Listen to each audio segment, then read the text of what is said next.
City one news के साथ मैं हूं एंकर पर्सन कोमल बुखारी। ननकाना साहब थाना बड़ा घर पुलिस की दबंग कार्रवाई। 11,63,000 रुपए की डकैती की रकम असल मालिक के हवाले। तफसीलात के मुताबिक गुज़िश्ता माह बच्ची की में डकैती की एक वारदात के दौरान नामालूम डाकुओं ने इमरान खान से 11,63,000 रुपए की रकम छीन ली थी। डिस्ट्रिक्ट पुलिस ऑफिसर इस्माइल खारजा की हिदायत पर SHO बड़ा घर तसव्वुर मुनीर ने शबो रोज मेहनत के बाद असल मुल्जिमान को गिरफ्तार करके उनसे छीनी गई रकम बरामद कर ली।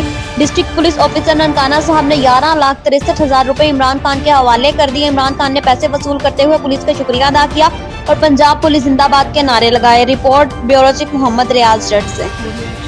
मेरा नाम मोहम्मद उमर खान है और मैंने 11,63,000 की रकम जो की HBL बैंक था उससे मैंने कैश करवाया। रास्ते में मुझे डाकू पड़ गए थे जिन्होंने हफ्ते के तौर पर मुझसे 11,63,000 की रकम छीन ली। इसके बाद मैंने 15 पे कॉल की। SHO थाना बड़ा घर तसव्वुर मुनीर साहब मौका पर आए और कार्रवाई शुरू की। दिन रात मेहनत करके मुल्ज़मान को ट्रेस करके गिरफ्तार किया और मुझसे छीनी हुई रकम मुल्ज़मान से बरामद की। DPO ननकाना इस्माइल खाड़क ने मेरी रकम मुझे वापस की। मैं DPO ननकाना इस्माइल खाड़क साहब, DSP बड़ा घर हयात सरकाना साहब, SHO थाना बड़ा घर तसव्वुर मुनीर साहब और पंजाब पुलिस का बेहद मशहूर